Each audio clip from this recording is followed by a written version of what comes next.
मुख्यमंत्री 100 दिवस प्रशासकीय गतिमानता अभियानाअंतर्गत आज पंचायत समिती येवला येथे आपण येवला तालुक्यातील सर्वसामान्य नागरिकांच्या अडीअडचणी आणि तक्रारींचे निवारण करण्यासाठी या ठिकाणी लोकशाही दिनाचं आयोजन करण्यात आलेलं होतं। या लोकशाही दिनासाठी 70 ते 80 नागरिक पंचायत समितीला उपस्थित होते। त्यातल्या 15 ते 20 नागरिकांच्या ज्या समस्या होत्या त्याच्यातल्या बहुतांश नागरिकांच्या ज्या समस्या होत्या त्या बऱ्यापैकी घरकुलासाठी जागा उपलब्ध नसणे किंवा घरकुलांचे त्यांचे हप्ते न पडणे किंवा त्यांचे रोजगार हमीचे पैसे न मिळणे किंवा घनकचरा आणि सांडपाणी व्यवस्थापनाच्या संदर्भामध्ये त्या समस्या होत्या। तर त्याच्या अनुषंगाने आपण सगळ्या नागरिकांचं त्या ठिकाणी समस्यांचं निवारण केलेलं आहे आणि त्याच्यावर कार्यवाही करण्यासाठी संबंधित विभागाला आपण आदेशित केलेला आहे। आणि पुढचा जो आपला लोकशाही दिन असणार आहे तो 1 महिन्याच्या अंतराने आपण प्रत्येक महिन्याला त्या ठिकाणी लोकशाही दिनाचं आयोजन करणार आहोत। आणि पाठीमागच्या लोकशाही दिनामध्ये ज्या नागरिकांनी तक्रारी दिलेल्या होत्या तर कमीत कमी पुढच्या लोकशाही दिनापर्यंत त्या 100% तक्रारींचं आपण कुठल्याही परिस्थितीत त्या ठिकाणी निराकरण करणार आहोत। आणि येवला तालुक्यातील नागरिकांना माझं आव्हान राहील ग्रामीण भागातील की तुम्ही या उपक्रमाचा जास्तीत जास्त फायदा घ्या आणि तुमच्या ज्या तक्रारी असतील अडीअडचणी असतील तर त्याचा आपण त्या ठिकाणी निश्चितच निपटारा करण्याचा प्रयत्न करू। धन्यवाद। आंदोलन करण्यात आले सिलेंडर दरवाढी विरोधात। आज जळगाव जिल्हा राष्ट्रवादी काँग्रेस पार्टी शरदचंद्र पवार पक्षाच्या वतीनं ग्रामीण आणि शहरच्या वतीनं या ठिकाणी रस्ता रोको आंदोलन करण्यात आलेलं आहे। सरकारने जी गॅस दरवाढ केलेली 50 रुपयांनी त्याचा निषेध म्हणून या ठिकाणी रस्ता रोको आणि कटोऱ्यामध्ये भीक मागो आंदोलन करण्यात आलेलं आहे। त्या ठिकाणी माता भगिनींनी आणि रस्त्याने जाणाऱ्या नागरिकांनी देखील त्या कटोऱ्यामध्ये 10-20 रुपये टाकले आणि सरकारला पाठवा, या सरकारला एवढी भीक लागली आहे का? वारंवार गॅस त्या ठिकाणी वाढवले जात आहेत, त्याचा निषेध आज राष्ट्रवादी काँग्रेस पार्टीच्या वतीने या ठिकाणी करण्यात येत आहे। आपण काय सांगणार? आज दिवसेंदिवस सिलेंडर आलं त्यावेळी ज्यांनी मोठ्या मोठ्या घोषणा केल्या आणि लाडक्या बहिणी म्हणून त्यांना 1500 रुपये जाहीर केले, त्या गोष्टीला 1 वर्ष होत नाही। त्याच्यात त्या लाडक्या बहिणींचं घरातलं किचन स्वयंपाकाच्या घरामध्ये कुठंतरी बजेट कोण म्हणणार आहे ना। काल त्यांनी 50 रुपये हे सिलेंडरचे महाग केलेले आहेत।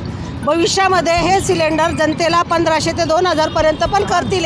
यांचं जे मनमानी चालू आहे सरकारचं की आमच्याकडे पैसे नाही आहे, सरकारला भीक लागलेली आहे म्हणून आम्ही आज भीक मागून आंदोलन केलेलं आहे। भीक पण मागितलेली आहे, ते कलेक्टर साहेबांना आम्ही सबूत पाठवणार आहे आणि त्यामार्फत आम्ही सरकारला पाठवणार आहेत। या सरकारने येताना लाडक्या बहिणी एवढं कौतुक केलं, त्याच लाडक्या बहिणीला आज आम्हाला स्वयंपाकघरामध्ये आज आम्हाला त्याला तोंड द्यावं लागतं। प्रत्येक प्रचंड अशी महागाई झालेली आहे, प्रत्येक गोष्ट हळूहळू वाढ करतायत आणि एकीकडे सांगतात की आमची महागाई झालेली सरकारची पोझिशन, दुसरीकडे यांचे स्वतःचे आमदार खासदारांचे भत्ते वाढलेले आहेत। त्यांना सर्वसामान्य शेतकरी आज वाऱ्यावर सोडून दिलेले, जनते भयभीत झालेली आहे आणि 5 वर्षात हे मनमानी कारभार करणार आहेत।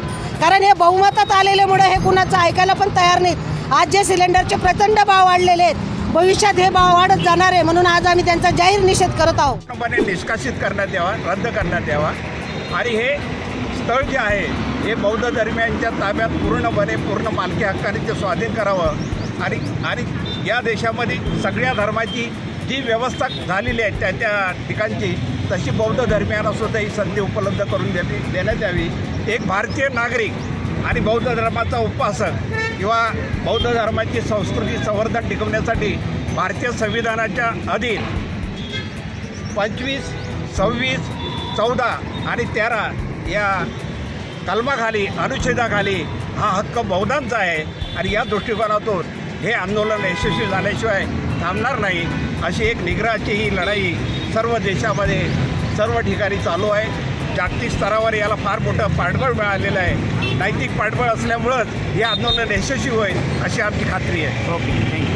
या वतीनं बुद्धगया महाबोधी महाविहार मुक्ती आंदोलन 26 नोव्हेंबर 2023 पासून देशपातळीवर सुरू झालेलं आहे। याची प्रामुख्याने एक मागणी आहे की बोधगया मंदिर अधिनियम 1949 हा पूर्णपणे रद्द करून हे बौद्ध धर्मियांचं पवित्र श्रद्धास्थान आहे, ऐतिहासिक वास्तुशिल्प आहे बौद्ध धर्माचं संस्कृतीचं। याचे व्यवस्थापन, याची कार्यव्यवस्था आणि बौद्ध धर्मियांच्या पूर्णपणे ताब्यात देण्यात यावं अशी प्रामुख्यानं मागणी आहे।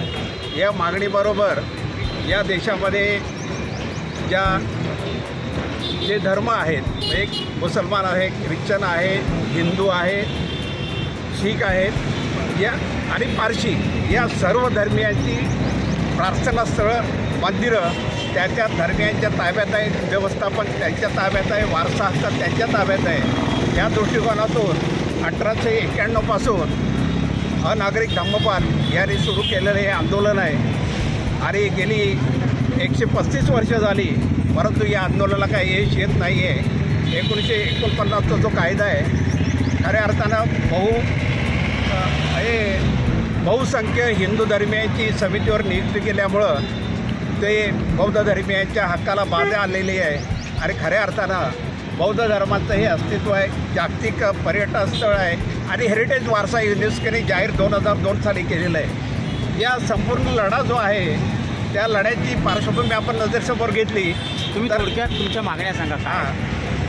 पहिली मागणी आपली की बोधगया